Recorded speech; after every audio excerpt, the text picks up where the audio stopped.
ఇలాగా శైశవ, కౌమార, యవ్వన, నడిప్రాయ, వృద్ధ అనే 5 దశలను దాటి మానవుడు ప్రయాణిస్తూ ఉంటాడు తన జీవితంలో.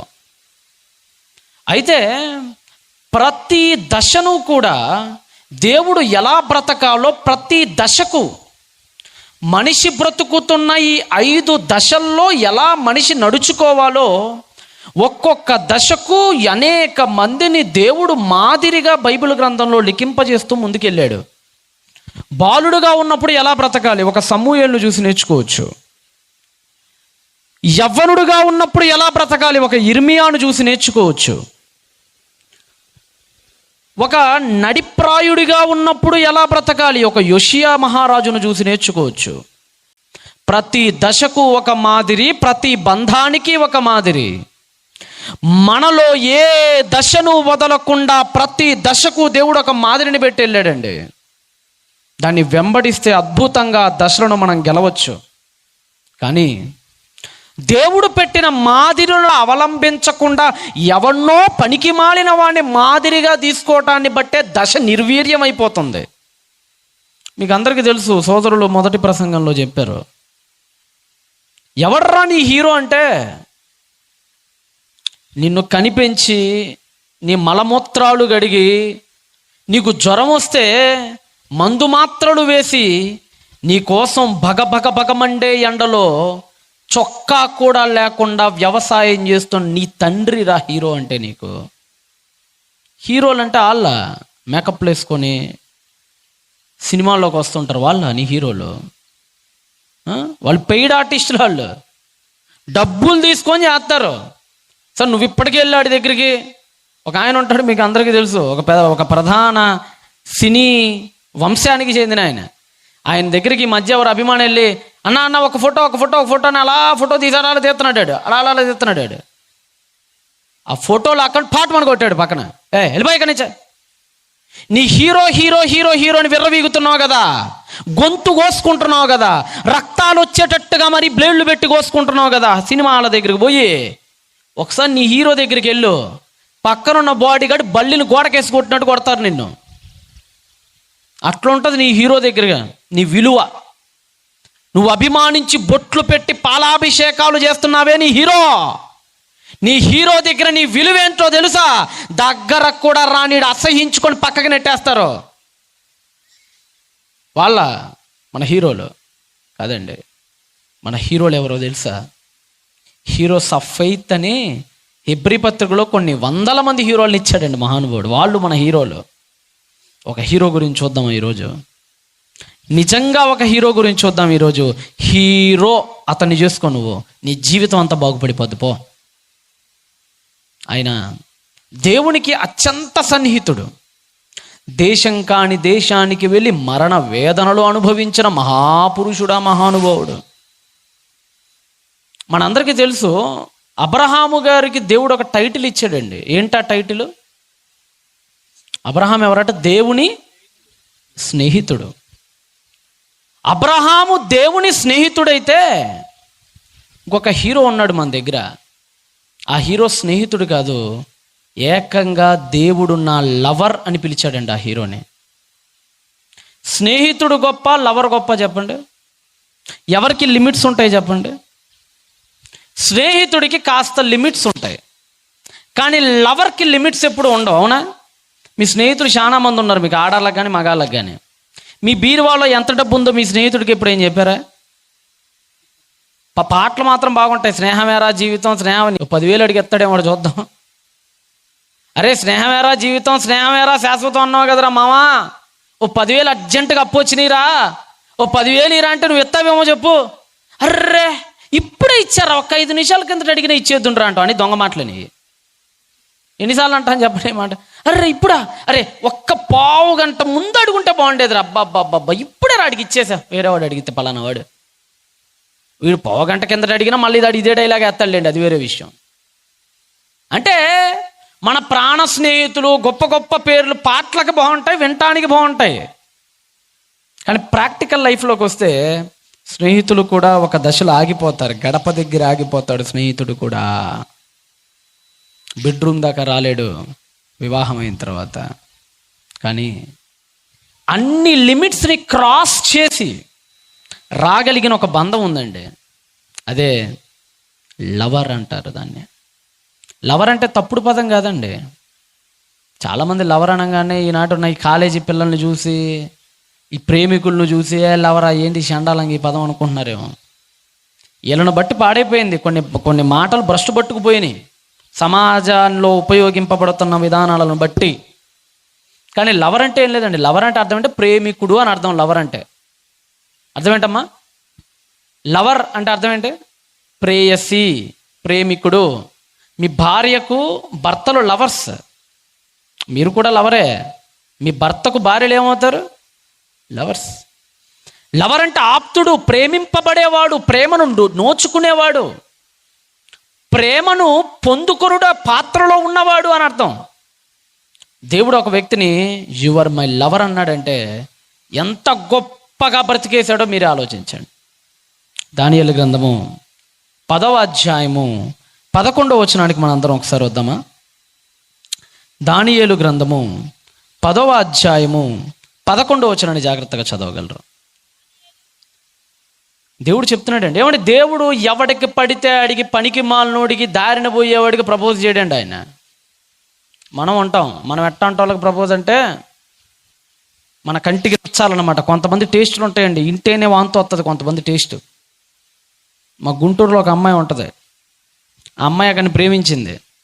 ఏం చూసి ప్రేమించామే అని అడిగాడు వాళ్ళ నాయన. వాడు గుట్కా అన్న వీళ్ళ స్టైల్ భలే ఉంటుంది డాడీ. అబ్బా ఈ మొహం మండ. ఏ స్టైల్ అట? ఆ ఉమ్మి మింగుతా స్టైల్గా ఇలా ఇలా వస్తుంటారు కదా, ఆ స్టైల్ రజనీకాంత్లాగా ఉందట దానికి. మొన్న మధ్య ఎవరు ఒక ఐఏఎస్ అధికారి కూడా చెప్తుంది, వరంగల్లో ఒక సంఘటన. ఒకడికి పడిపోయిందట ఆవిడ. ఎలా పడిపోయిందంటేనే వాడు వారానికి ఒకసారి స్నానం చేస్తాడు, గబ్బు గబ్బుకుంటాడు. కొంతమంది ఆ వాసన మామూలుగా పీల్చుకోరండి కొంతమంది, అదో టైపు. సిగరెట్ తాగే స్టైళ్ళు, సగం జారిపోయిన ఫ్యాంట్లు వేసే స్టైళ్ళు కొంతమందికి నచ్చుతుంటాయి. ప్రతి పనికి మాలినోడికి ప్రపోజ్ చేసుకుంటూ పోతారు. రోడ్డు మీద అడుక్కు తినేవాడికి కూడా పడిపోతూ ఉంటారు చాలామంది ఆడవాళ్ళు, మగాళ్ళు. ఇక్కడ మగాళ్ళు కూడా అంతే కదా. తోలు కాత తెల్లగుంటే చాలు, ఇంకేం అవసరం లే వెనక ముందు, పర్లేదు కానీ ఇచ్చేసేది. అంటే ఆడ కానీ మగ కానీ మనలో ఎవడికి పడితే ఆడికి 10th ఒకడు, ఇంటర్లో ఒకడు, డిగ్రీలో ఒకడు, ఎవడు నచ్చితే ఆడే లవర్ మనకి. దేవుడు అట్టంటోడు కాదు. దేవుడు లైఫ్లో లోకమును అంతటినీ ప్రేమించాడు. అయినప్పటికీ కూడా స్పెషల్లో దేవుడు కొంతమందికే ఇచ్చాడు. తన కోసం బ్రతికే వాళ్ళకి మాత్రమే ఇచ్చాడు. వారిలో ప్రధానుడు ఇప్పుడు మీరు చదువుతున్న వ్యక్తి. దానియేలు గ్రంథము 10వ అధ్యాయము 11వ వచనము. డానియేల్, నీవు నాకు బహుప్రియుడవురా. గ్రేట్లీ బిలావ్డ్ అని ఉంటుంది ఇంగ్లీష్లో. అయితే నేటివ్ లాంగ్వేజ్లో మాట్లాడుకోవాలంటే యువర్ మై లవర్ రా. కిస్ ఇచ్చేస్తున్నాడండి దేవుడు. దానియేలు, నీవు నాకు బహుప్రియుడు, ప్రియుడు ప్రియుడు ప్రియుడవురా నువ్వు నాకు. ఏంటి ప్రభువా, దానియేలు లాంటి వాణ్ణి నువ్వు ప్రియుడు అంటున్నావా? అంతేం నచ్చిందయ్యా డానియేల్లో నీకు, అంతేం నచ్చింది అంటే ఒక్కసారి కూడా ఆగలేదండి. మరలా రెండోసారి ప్రపోజ్ చేస్తుంటాడు దేవుడు. కింద 18వ వచనంలో 18 చదవండమ్మా. అతడు మరలా నన్ను ముట్టి బలపరిచి నీవు అదేంటి 10లో ఆల్రెడీ చెప్పావు కదా, 11వ వచనంలో ఇందాకే కదయ్యా I love you so much అని చెప్పావు. మరలా రెండోసారి కూడా చెప్పాలంటే దేవుడు ఉండలేకపోతున్నాడు చెప్పకుండా. మరి అంత నచ్చేశాడు. మళ్ళా చెప్తున్నాడు చూడండి. ఆయన నన్ను బలపరిచి నీవు బహుప్రియుడవు. ఒకే అధ్యాయంలో 7 వచనాల సంధిలోనే 2 సార్లు దేవుడు ఐ లవ్ యు దానియేలు అంటున్నాడంటే ఎంత ఇష్టపడ్డాడు దేవుడు దానియేలుని. ఎందుకు అంత ఇష్టపడ్డాడు? మనలో లేనిదేంటి, ఆయనలో ఉన్నదేంటి? సంఘాలను గురించి దేవుడు క్రీస్తు అన్నమాట తెలుసా, నా నోట నుండి నిన్ను ఉమ్మివేయను ఉద్దేశించాను అన్నాడండి ప్రకటనలో. మన కిస్సులు పడవు, మనకు ఉమ్ములు పడుతుంటాయి దేవుడి దగ్గర నుంచి. అట్టుంటుంది మన బతుకు. మన బతుకు ఎట్టంటే ఒకప్పుడు రోమన్ సైనికులు అందరూ ఉమ్మేస్తుంటే యేసుప్రభు అలా తుడిచేసుకున్నాడని మహానుభావుడు. అంత సహనవంతుడు ఆయన. రోమన్ సైనికులు గాండ్రించి వస్తుంటే సిలువేసేటప్పుడు ఆ మహానుభావుణ్ణి తుడిచేసుకున్నాడు. తిరిగి ఉయ్యలా, వాళ్ళ మీద ఉయ్యాలనిపించలా, క్షమించాలనిపించింది వాళ్ళని. My lord my father forgive them, వాళ్ళకి క్షమించేయ అన్నాడు. కానీ ప్రకటనకు వచ్చేటప్పటికి సంఘం గురించి ఏమన్నాడు తెలుసా? నా నోట నుండి ఉమ్మి వేయను ఉద్దేశించి ఉన్నాను అన్నాడండి ఆయన. అంటే ఎంత అసహ్యంగా మన బ్రతుకులు ఉన్నాయో ఆలోచించండి. ఆ మాట అనింది ఆయన అన్యులతో కాదు, గమనించండి. ఆ మాట అనింది ఎవరితో? ఆయన సంఘముతో అన్నాడు. ఆయన మాట సంఘముతో అన్నాడు. రక్తం పెట్టిన సంఘంతో అంటున్నాడు ఆయన మాట. అంత అసహ్యంగా బ్రతుకుతుంది అనేటి సంఘం. అపోస్తలులు బ్రతికున్న కాలానికే సంఘం భ్రష్టు పట్టుకుపోయిందంటే వాళ్ళు చనిపోయిన 2000 ఏండ్లకి ఇంకెంత ఆశయించుకునే స్థాయికి దిగజారిపోయిందో మీకే వదిలేస్తున్నా. అలాంటి క్రమంలో దేవుడు ఐ లవ్ యూ అని చెప్పిన అతని గాథను ఒక్కసారి చూద్దామా, అతని జీవితంలో ఏం జరిగిందో. ఇప్పుడు రండి ఒకసారి మీరు అందరూ దానియేలు గ్రంథము ప్రారంభ అధ్యాయానికి ఒకసారి రండి. దానియేలు గ్రంథము ప్రారంభ అధ్యాయము ప్రారంభ వచనం చదవండి. దానియేలు గ్రంథము ప్రారంభ అధ్యాయము ప్రారంభ వచనము. యోదా రాజగు యెహోయాకీము, అంటే ఎల్యాకీము అంటారు ఇతను, యెహోయాకీము. ఎందుకంటే నెబుకద్నెజరు 3 దఫాల్లో వస్తాడు. 3 దఫాల్లో దండయాత్ర చేస్తాడు నెబుకద్నెజరు. 606 బీసీలో ఒకసారి, 597 బీసీలో ఒకసారి, 586 బీసీలో ఒకసారి. 3 దఫాలుగా బబులోను మహాచక్రవర్తి అయిన నెబుకద్నెజరు ఇజ్రాయేల్ను ముట్టడి వేస్తాడు. అలా ముట్టడి వేసిన దానిలో మొదటి దఫాలు అంటే ఫస్ట్ టైం అటాక్ చేసినప్పుడు అక్కడున్న పిల్ల జల్ల ముసలి ముతక చాలా మందిని గొలుసులేసి లాక్కుపోయాడండి. అలా గొలుసులేసి లాక్కుపోయిన వారిలో ఒక వ్యక్తి ఇక్కడ మనకు కనపడుతున్నాడు. చదవండి. ఏలుబడిలో 3వ సంవత్సరములో బబులోను రాజగు నెబుకద్నెజరు జెరూసలేం మీదకి వచ్చి దాన్ని ముట్టడి వేశాడట. కళ్ళు పొడి చేసేవాడండి. గోర్లతోనే కళ్ళు పొడిచి లాక్కుపోయేవాడు. అంత క్రూరుడు నెబూజరదాను నాయకత్వంలో ఉన్న నెబుకద్నెజరు మహారాజు. దేశం వినబడి రాజ్యం వినపడి కంటికి కనిపించిన ప్రతి వాడిని లాక్కుపోయేవాళ్ళు. అదిగోండి అలాగా గుర్రాలు ఎక్కించి, ఎడ్ల బండ్లు ఎక్కించి, నడిపించుకుంటా గాడిదలు ఎక్కించి పశువులను తీసుకెళ్లిపోయినట్టు తీసుకెళ్లిపోయేవాళ్ళు. అలాగా దీన్నే చెర అంటారు బైబిల్ గ్రంథంలో. చెర అంటే ఇలానే ఉంటుంది. చెర ఇలా లాక్కుపోయేవాళ్ళు ఆ రోజుల్లో. అలాంటి చెరలో ఒక 16 ఏండ్ల బాలుడు కూడా ఆ చెరలో ఉన్నాడండి. 16 ఏండ్ల బాలుడు లాక్కెళ్ళిపోయాడు చాలా మందిని.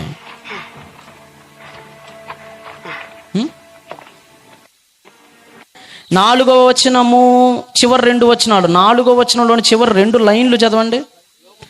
లోపము లేని సౌందర్యమును సకల విద్యా ప్రవీణతయు జ్ఞానము కలిగి తత్వజ్ఞానము తెలిసిన వారై రాజు నగరునందు కొందరు బాలురను రప్పించి, ఎవరిని?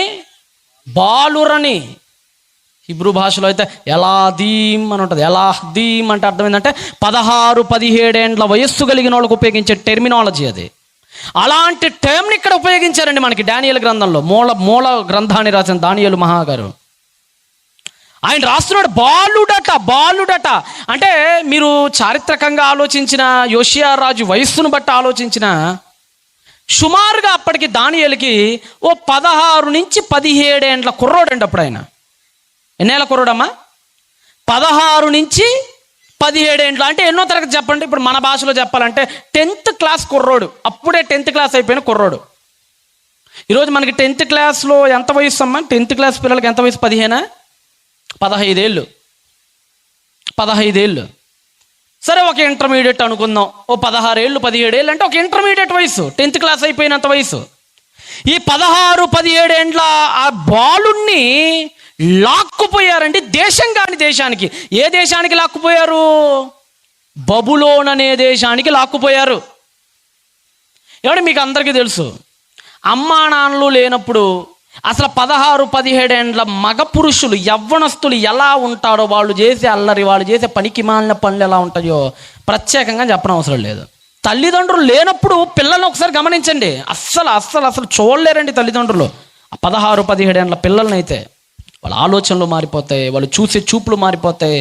ఇక మగాడైతే వాడు ఫోన్లో ఏం చూస్తాడో కూడా తెలియదు తల్లిదండ్రులు ఆబ్సెన్స్లో ఉన్నప్పుడు.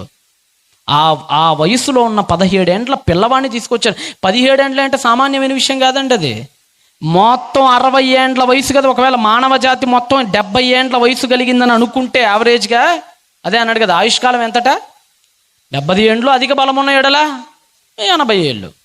ఈ మొత్తం వయస్సుల్లోకి అత్యంత ప్రమాదకరమైన వయస్సు ఏదైనా ఉందంటే ప్రధానంగా 17 ఏండ్ల వయసే. టీనేజ్ అంటారు కదా దీన్ని. ముఖ్యంగా ఈ టీనేజ్ వయసు చాలా ప్రమాదం, చాలా ప్రధానమైంది కూడా. మీకు అందరికీ నిర్భయ తెలిసి ఉంటుంది. నిర్భయ తెలుసమ్మా? అప్పుడు చంపేశారు కదా. ఢిల్లీ కాంగ్రెస్ ప్రభుత్వం జరుగుతున్నప్పుడు, బీజేపీ గవర్నమెంట్ రాకముందు పెద్ద వైరల్ అయిపోయింది కానీ ఢిల్లీలో కూర్చొని పాపం రాత్రిపూట బస్సులో ప్రయాణిస్తున్న అమ్మాయి, ఒక 6 పాశవిక మృగాలు బస్సులోనే ఆ అమ్మాయి మీద పడి చెరిచి అంతటితో వదలకుండా, ఇంక నేను చెప్పకూడదు మీరు వినకూడదు అయితే కొన్ని మాటలు, అంత కఠినంగా అత్యంత పాశవికంగా ప్రవర్తించారు. మృగాలు కూడా సిగ్గుపడి తలదించుకునేలాగా ప్రవర్తించారు. అంటే అంత క్రూరత్వం సింహంలో కూడా చూడం మనం. అంత క్రూరత్వం పెద్ద పులిలో కూడా కనపడదు మనకి వేటాడేటప్పుడు. అంతటి నీచంగా వేటాడారు పాపం అమ్మాయిని. అమ్మాయి చెప్తుందండి పాపం, అమ్మాయి ఏడుస్తూ వాంగ్మూలం ఇచ్చింది. చివరికి అమ్మాయి చచ్చిపోయింది కూడా, మీకు అందరికీ తెలుసు. వాంగ్మూలం ఇచ్చింది. వాంగ్మూలంలో ఎంత దారుణమైన మాటలు అంటేనండి, ఇనప రాడ్లు దూర్చారటండి పాపం. ఎక్కడ అంటే ఏం చెప్పమంటారు, నువ్వు నేను మన తల్లి గర్భాల నుంచి ఎక్కడి నుంచి అయితే వచ్చామో అక్కడ అమ్మాయి చచ్చిపోతూ ఒక మాట అనింది. చచ్చిపోతూ వాంగ్మూలం ఇస్తే ఏమనిందంటే, అయ్యా నేను చచ్చిపోతున్నా, నాకు అర్థమైపోతుంది, 6 నన్ను రేప్ చేశారు, కానీ ఒకడున్నాడయ్యా 6లో, సుమారుగా వాడికి 17 ఏండ్ల వయసు ఉండొచ్చున్న అంచనా, వాడికి మేజర్ కూడా కాడు, వాడి మీసాలు కూడా ఇంకా రాలేదు సరిగ్గా వాడికి. వాడు చూపించిన టార్చర్ నా లైఫ్లో ఎప్పుడూ చూడలేదని చెప్పేసిందండి. ఎప్పుడు ఐ నెవర్ సే. 6లో బాల నేరస్తుడే అత్యంత పాశవికంగా ప్రవర్తించాడని నిర్భయ తన వాంగ్మూలంలో పేర్కొంది. ఎప్పుడు చూడలేదు నేను అలాంటి టార్చర్. ఎంత టార్చర్ అంటే అది నాకు పెట్టిందే, వాడు తాగిన మందు బాటిల్ పగల కొట్టి ఆ పగిలిపోయిన గాజుల్ని పెట్టాడయ్యా, పేగులు కూడా బయటికి లాగేసాడయ్యా. ఏడుస్తుంది, వాణ్ణి మాత్రం వదలొద్దయ్యా. వాంగ్మూలం ఇచ్చి చచ్చిపోయిందండి అమ్మాయి. ఆ సన్నాసిని ఏం చేసిందో తెలుసా ప్రభుత్వం? వాడికి ఇంకా 18 ఏళ్ళు రాలేదు, వాడు ఇంకా 17వ ఏట అని చెప్పేసి కొన్ని రోజులు జైల్లో పెట్టి ఆయన వదిలేసింది. మళ్ళా పైగా ఓ పనికి మాలిన విషయం ఏంటో చెప్పమంటారా, ఈ పనికి మాలిన వాళ్ళ ఫేసులు కనపడకుండా నల్ల ముసుగేసేస్తారండి వీళ్ళకి. మీకు చూస్తారు కదా మీరు టీవీలో, ఏమేస్తారమ్మ వీళ్ళకి? ఎందుకు నల్ల ముసుగు ఎందుకు? చూపించా దరిద్రుని సమాజానికి చూపించండి. చూపిస్తే ఆడు రేపు పొద్దున ఇట్టంటోడు ఎవరైనా కంటపడితే దూరం జరుగుతారు కదా. ఎందుకు చూపించారంటే చూపించరు. ఓ లాజిక్ ఒకటి ఏడిసిద్ది మళ్ళీ మనకు. ఆ లాజిక్ ఏంటంటే, రేపొద్దున ఈడు గనక బహుశా మారి మళ్ళా జనాల్లో కలిసిపోతే ఈడి మీద డిస్క్రిమినేషన్ ఉంటుంది కదా. తోటకూర కట్టేం కాదు, ఈడు మారతాడట, మళ్ళీ ఈడు మారట సాధుజీవై మనలోకి వచ్చినప్పుడట ఈయన అంటరాని వాడిగా చూడకూడదట, అందుకని వాడి ముఖం కనపడకుండా పైన ముసిగేస్తారట. జరిగే పని లేనట. అసలు కొద్దిగైనా మారే అవకాశం ఉన్నాడు, అంత కఠినంగా ఉంటాడు, అంత దరిద్రంగా ఉంటాడు. అంటే ఎంత భయంకరమైన వయస్సో చూడండి ఆ వయస్సు, ఎంత క్రూరంగా ఆలోచించే వయస్సో చూడండి ఆ వయస్సు. అట్లాంటి వయసులో ఉన్నాడు ఇప్పుడు మీరు చదువుతున్న బాలుడు.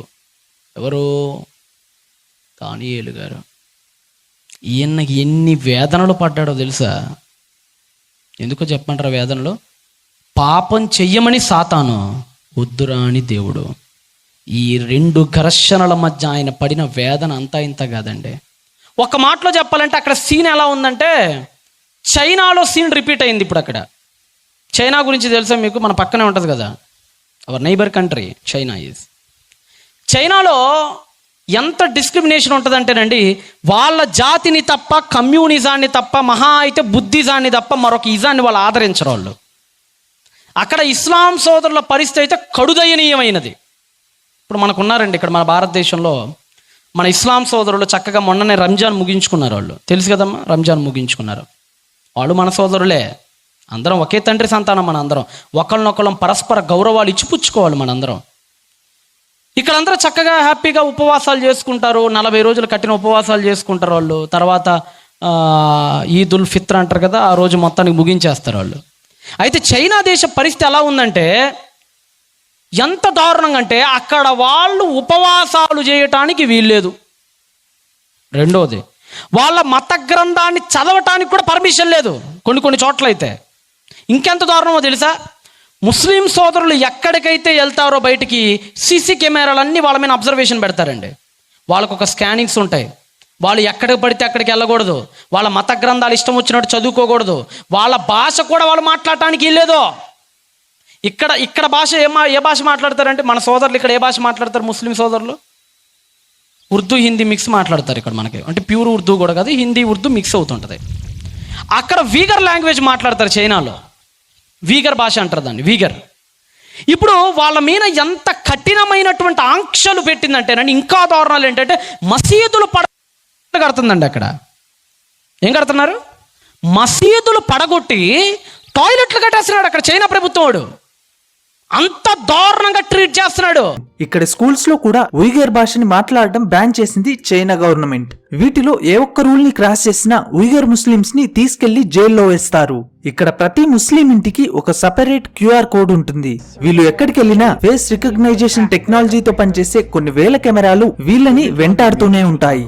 ఈ పిల్లలకు ముస్లిం సంస్కృతి అంటే ఏంటో తెలియకుండా పెంచుతుంది. పిల్లల్ని కోల్పోయిన తల్లులే కాదు, తల్లుల్ని కోల్పోయిన పిల్లలు కూడా ఇక్కడ చాలా మంది కనిపిస్తారు. చైనా ఈ షింజియాంగ్ రీజన్ లో ఉండే ఉయిగర్ ముస్లిమ్స్ లో 10 లక్షల మందిని అరెస్ట్ చేసి జైళ్లలో ఉంచింది. చైనా ఈ జైళ్లని రీ ఎడ్యుకేషన్ సెంటర్స్ అని పిలుస్తుంది.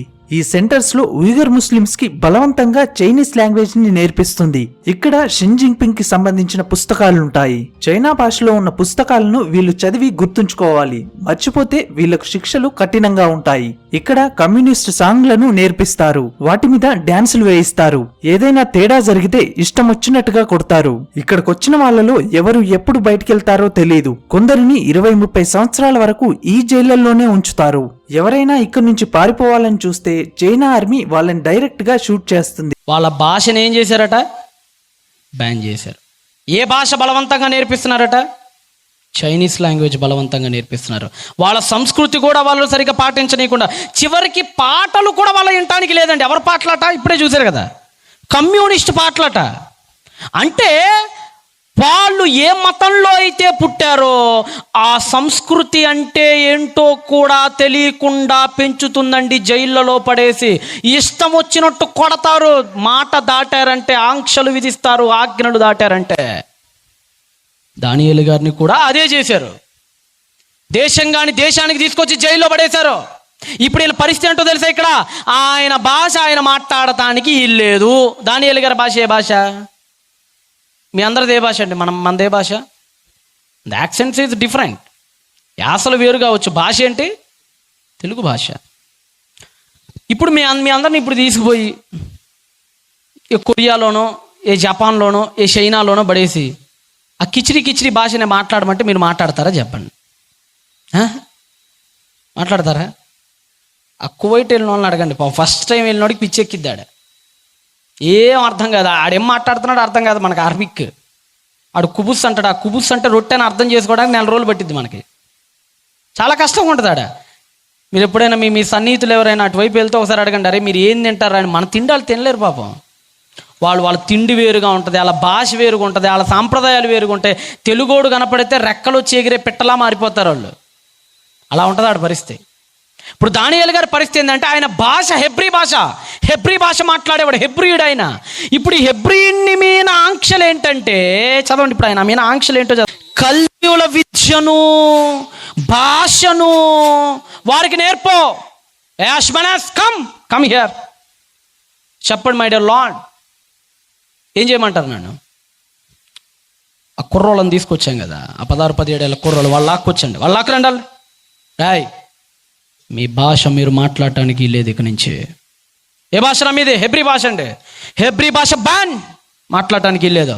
ఇక్కడి నుంచి మా భాష మాట్లాడాలి, కల్దీయుల భాష మాట్లాడాలి. ఏ భాష మాది? అరాం భాష మాట్లాడాలి మీకు నుంచి మీరు. సంస్కృతి విద్య కూడా హెబ్రీ విద్య నేర్చుకోవటానికి వీల్లేదు. ఇక ఏ విద్య నేర్చుకోవాలి? కల్దీయుల విద్య. అందుకని మీరు చూడండి, దానియేలు గ్రంథంలో సగానికి సగం అరమాయిక్లోనే రాశాడు. దానియేలు హెబ్రీలో ఉండదు. మీకు మీరు బైబిల్స్ ఫస్ట్ ఓపెన్ చేస్తే మీకు ఉంటుంది ఇది ఆదిమ హెబ్రీ గ్రీక్ అని ఉంటుంది. ఇంకా ఇంకొకటి యాడ్ చేయాల్సి ఉంది అక్కడ, బిఎస్ఐడ్ యాడ్ చేయలే. ప్రాచీన హెబ్రీ మరియు అరామిక్ భాషల్లో రాయబడింది పాత నిబంధన.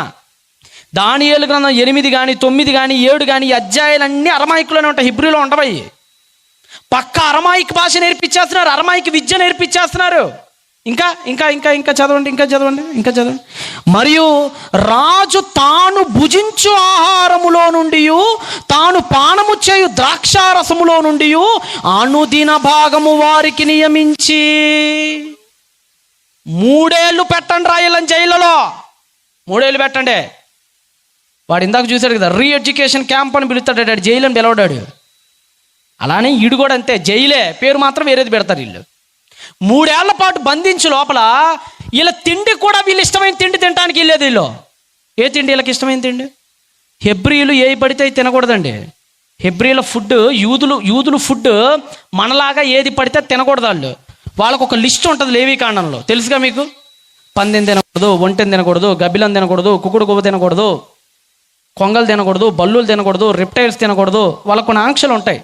ఏమేం తినాలి? మిడతలు తినొచ్చు, తర్వాత గోవు తినొచ్చు, గొర్రె తినొచ్చు, పులుసులు కలిగినవి, పులుసులు లేనివి, డెక్కలు కలిగినవి, డెక్కలు లేనివి.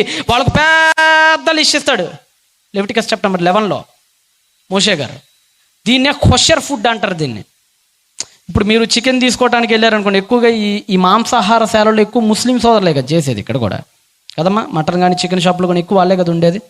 హలాల్ మాంసం అమ్మబడునని రాస్తారు పైన, తెలుసు కదా. హలాల్ అంటే ఏంటి? మక్కా వైపు తిప్పుతారు దాన్ని, మక్కా వైపు పిలిచి వాళ్ళ మంత్రాన్ని చెప్పించి కోసదాన్ని హలాల్, అలా అదే తింటారు, మిగతా తినరు.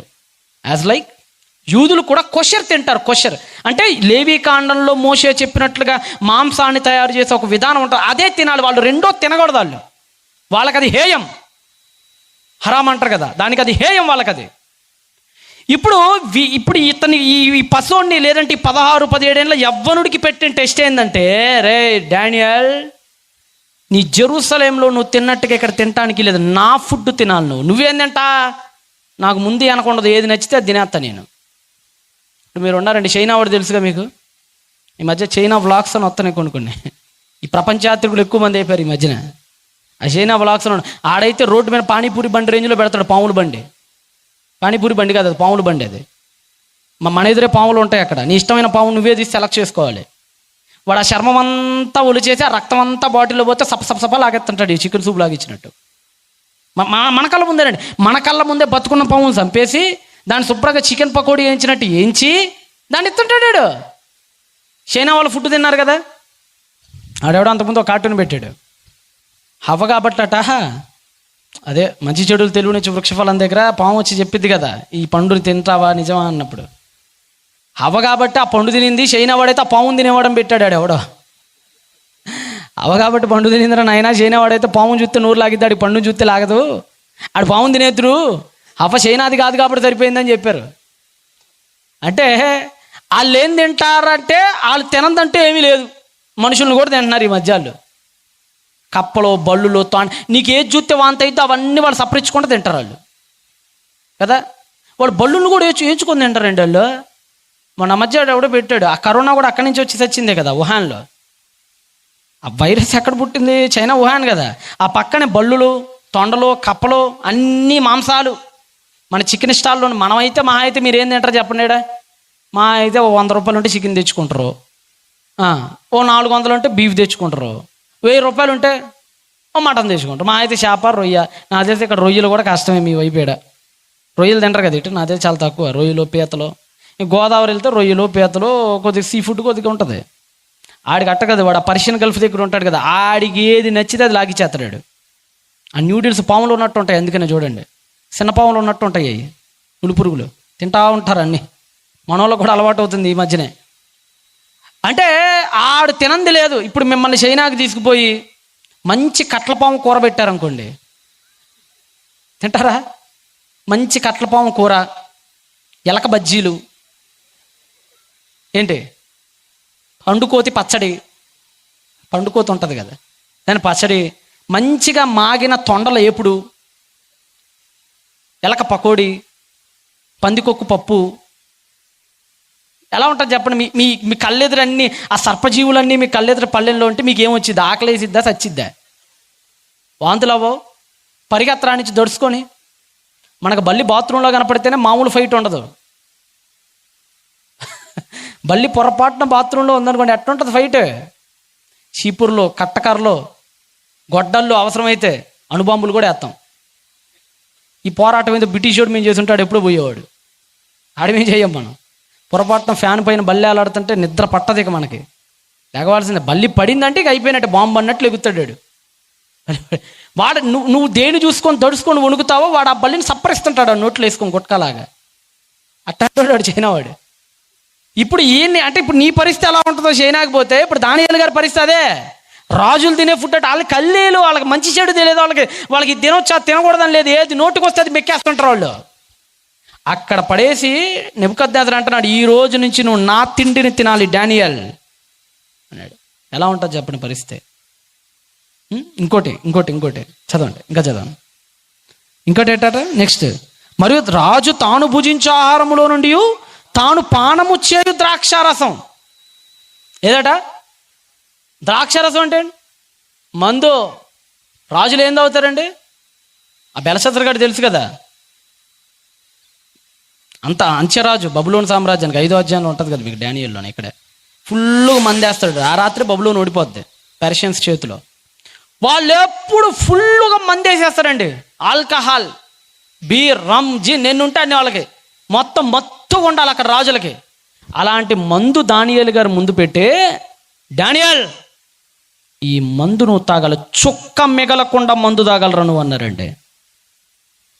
ఏమండి 16-17 ఏండ్ల పిల్లవాడికి మందు తాగమని చెప్పాలా చెప్పండి? వాడికి ఎంతమంది తాగట్లేదు చెప్పండి ఈ రోజుల్లో. ఈరోజు మీ వీధిలో వాళ్ళే, మీ చుట్టాల్లో ఉన్న వాళ్ళే 10th క్లాస్ ఇంటర్మీడియట్ అబ్బాయిలు ఈరోజు ఎలా ఉన్నారు చెప్పండి? ఎలా ఉన్నారండి? అమ్మాయిల అలవాట్లు, వాడికి పాన్ పరాగులు వేస్తుంటాడు వాడు, ఇంకా సిగరెట్లు తాగుతుంటాడు వాడు, మంది వేస్తుంటాడు వాడు, వాడు నూరు బాగోదు, వాడి మాటలు బాగోవు. ఈరోజు యవ్వనస్తుల పరిస్థితి ఎలా ఉందో చూడండి. మీ వీధుల్లో మీ ఇళ్లల్లోనే ఉన్నారు, మన ఇళ్లల్లోనే ఉన్నారు అలాంటి వాళ్ళు. ఇప్పటికీ పట్టుమని నూనూగి మీసాలు కూడా రానివాడు ఈరోజు మందు బాటిల్ లేపి తాగుతున్నాడు. లేడా? ఎంతమంది ఉన్నారు? ఇప్పుడు దానియేలు గారి ముందు మొన్న అక్కడ కూడా ఎప్పుడో చెప్పా, ఈ మధ్య పిల్లలు ఎట్ట తయారంటే 5వ తరగతి పిల్లలు కూడా కొట్టుకు సత్తున్నారు లవర్ల కోసం.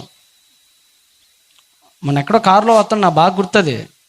వాడు నాకు తెలిసి వాడు ఒక 5వ తరగతి, వీడు ఒక 5వ తరగతి అయ్యి ఉంటారు. ఈడు కొట్టుకున్నాడు, వీడికి ఫుల్ లాగంతా ఊడిపోయింది, ఆడికి సగం లాగు ఊడింది, అంతా కనపడుతుంది వెనకమాల వాళ్ళిద్దరికి. ఎందుకురా కొట్టుకునేదని అడిగితే ఈడు 3వ తరగతి లవర్ని ఆడికి గెలికాడట.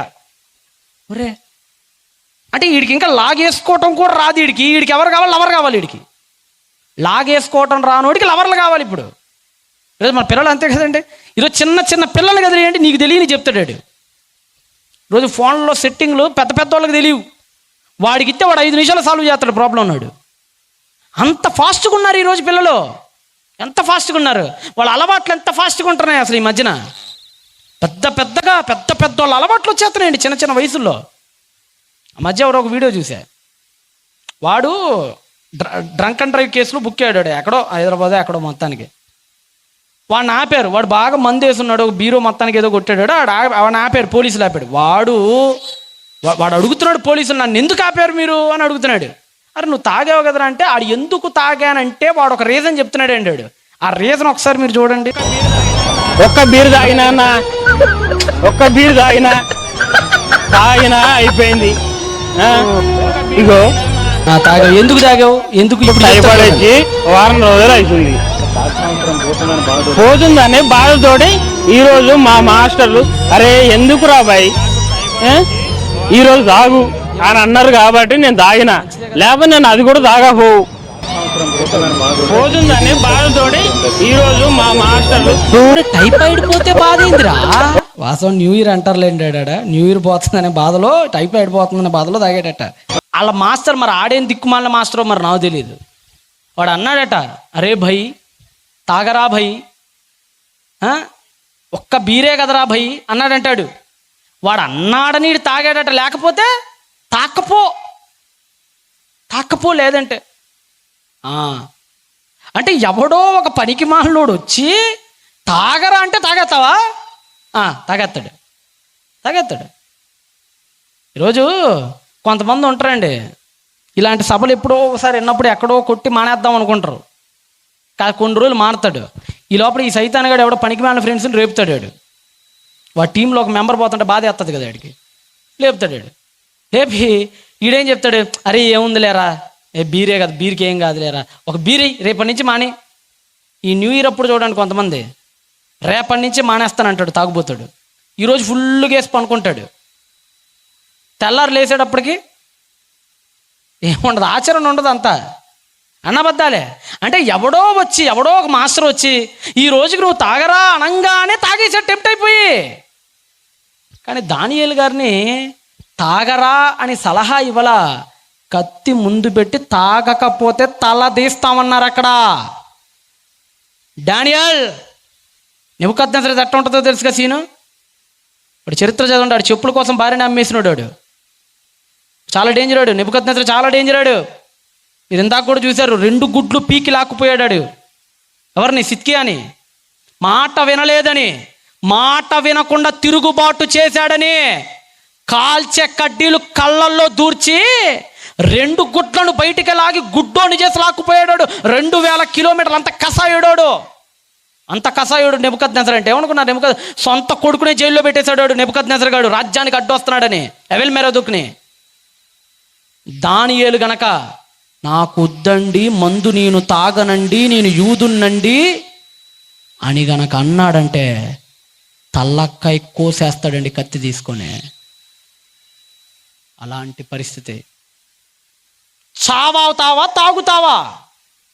అలాంటి పరిస్థితిలో ఉన్నప్పుడు దానియేలు ఏం చేశాడో ఒకసారి మీరు చదవండి. ఇంకా కింద 8వ వచనం చదవండి. 8 రాజు భుజించు భోజనమును పానము చేయు ద్రాక్షారసమును పుచ్చుకొని తను అపవిత్రపరుచుకొనకూడదని దానియేలు ఉద్దేశించి, అయ్యో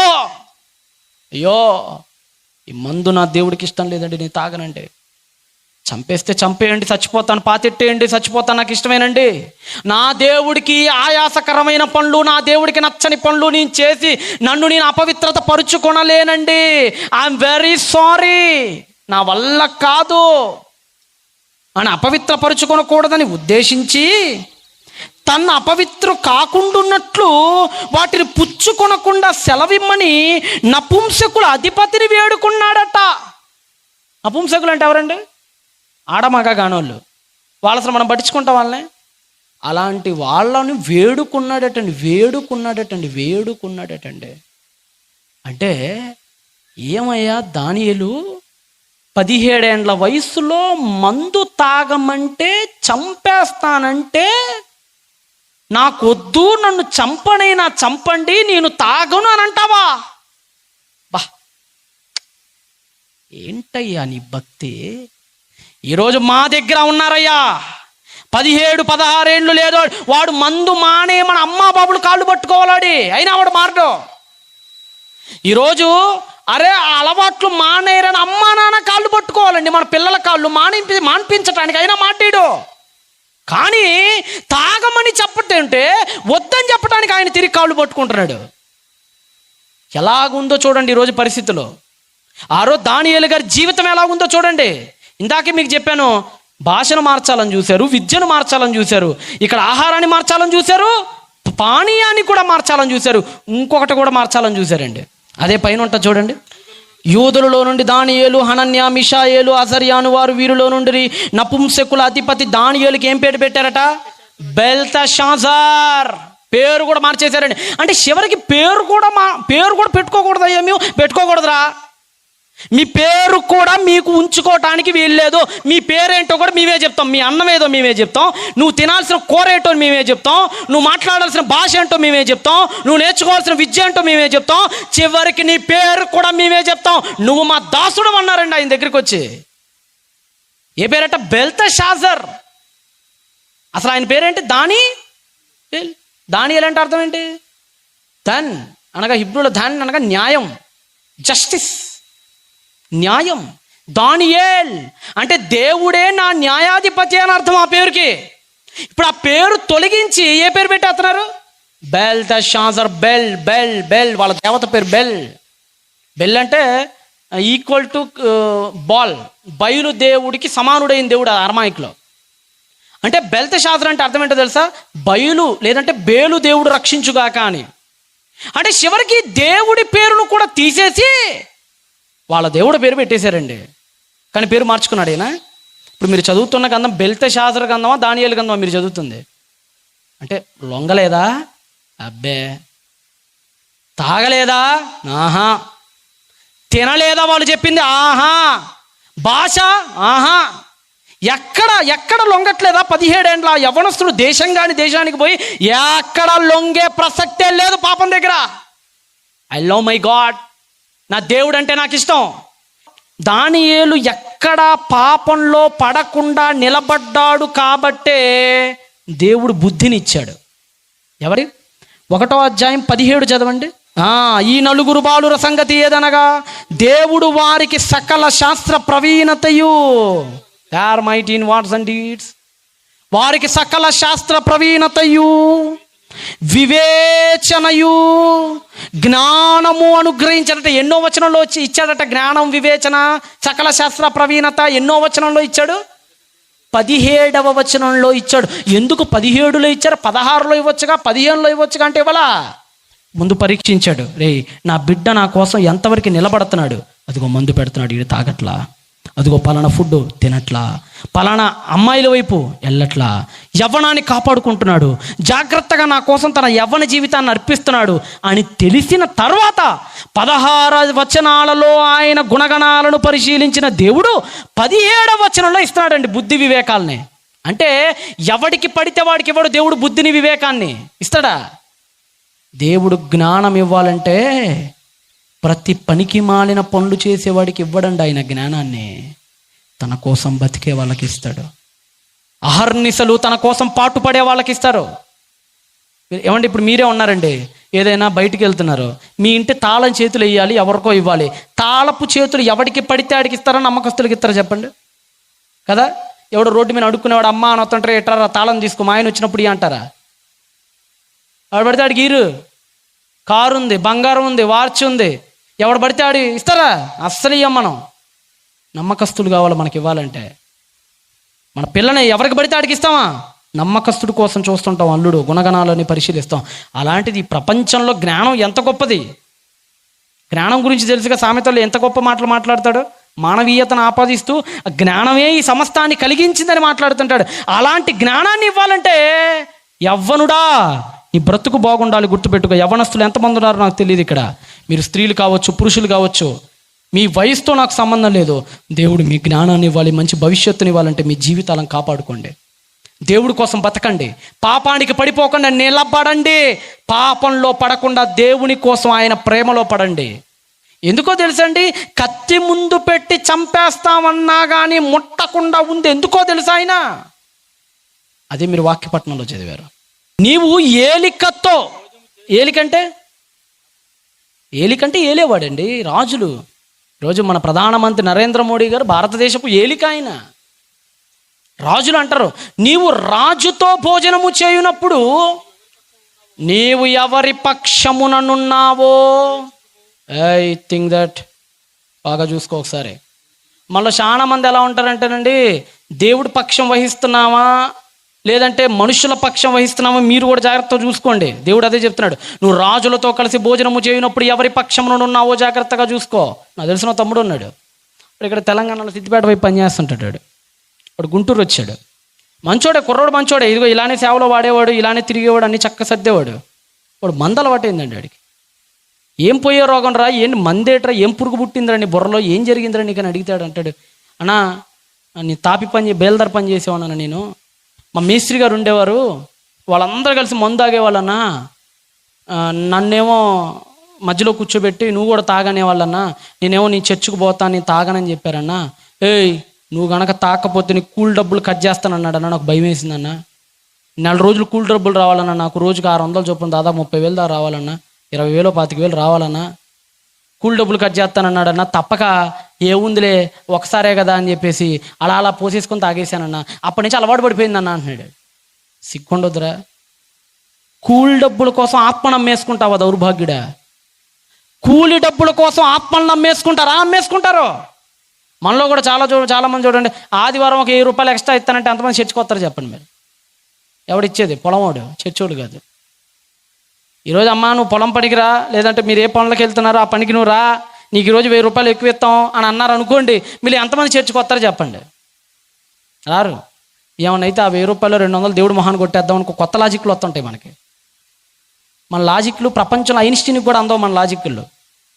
1000 రూపాయలు వచ్చినాయి కదా, 200 దేవుడు కొట్టేద్దాం, లంచం విసిరేద్దాం, 800 నేను దాచెట్టేసుకుందాం, ఆ 200 చూసిన దేవుడు నన్ను క్షమిస్తాడు. ఇది ఇలా ఉంటుంది మనతో.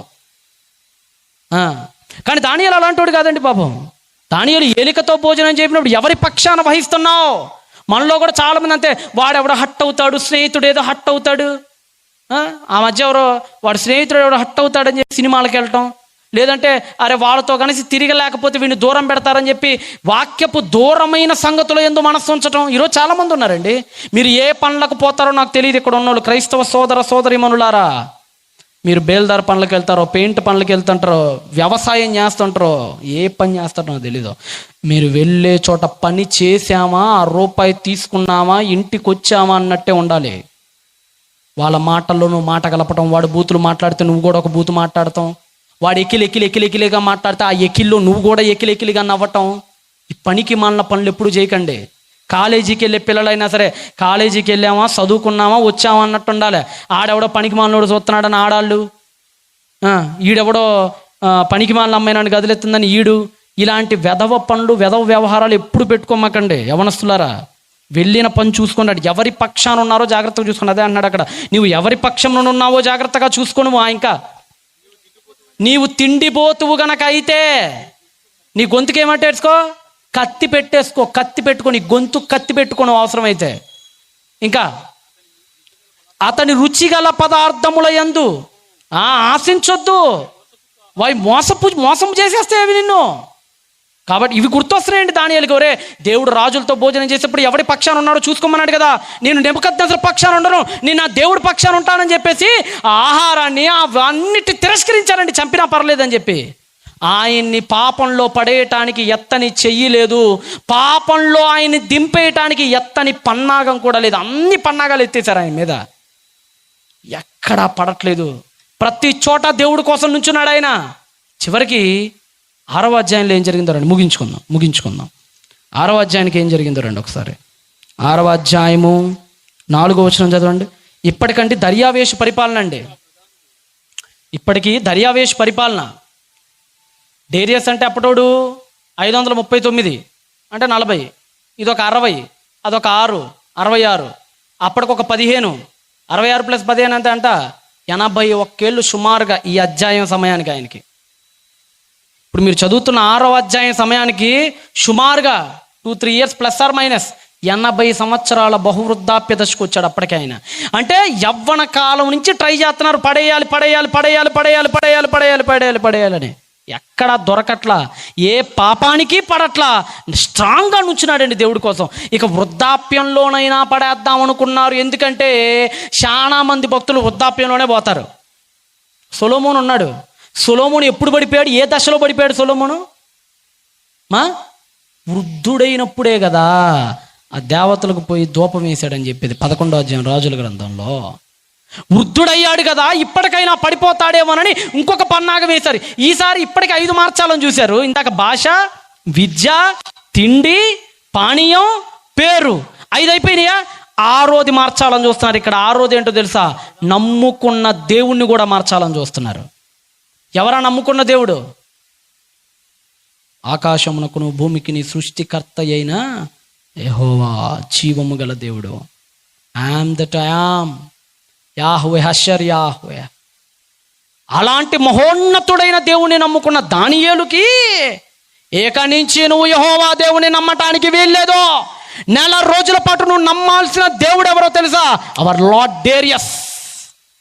దర్యావేషుని నమ్మాలి. ఇక నుంచి నువ్వు 4 రోజుల పాటు నువ్వు ప్రార్థన చేసిన, మోకాళ్ళునినా, విజ్ఞాపనలు చేసిన, స్తుతులు చెల్లించిన అన్ని మహారాజైన దర్యావేషుకి అందాలని చెప్పారండి 6వ అధ్యాయంలో. ఇలా పాపంలో పడేయడానికి ఎంతమంది ఏకమయ్యారో చూడండి. 7వ వచనం.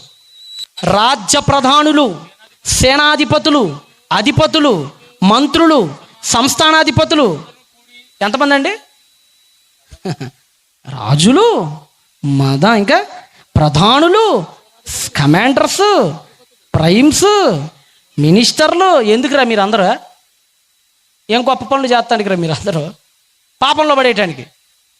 అంటే చూడండి, సాతానుగాడు ఎంత తెలివిగలడంటే అందరినీ లేపుతాడు. నిన్ను పాపంలో పడేయటానికి ఎవరు చెప్తే ఏంటావో అందరి చేత చేయిస్తాడు ఆ పనిని. కానీ పడట్లేదట. అంతమంది లేపి చెప్తే మీకు అందరికీ తెలుసు కదా, ఆయన మొక్కాడా? దర్యావేషుకి మొక్కాడా? ఒకలా దేవుడి దగ్గరికి వెళ్ళాడు, కిటికీ జెరూసలేం వైపు తీశాడు. ఒకసారి ఆ వీడియో చూడండి, ముగింపులోకి వెళ్ళిపోదాం. ఇంకా ఆ సింహాల బోన్లో పడేశారండి. దేవుడి కోసం నిలబడుతున్నందుకు ఆయనకు ఎదురవుతున్న శ్రమలు, తన కోసం నిలబడినందుకు దేవుడు అతని కోసం నిలబడ్డాడు.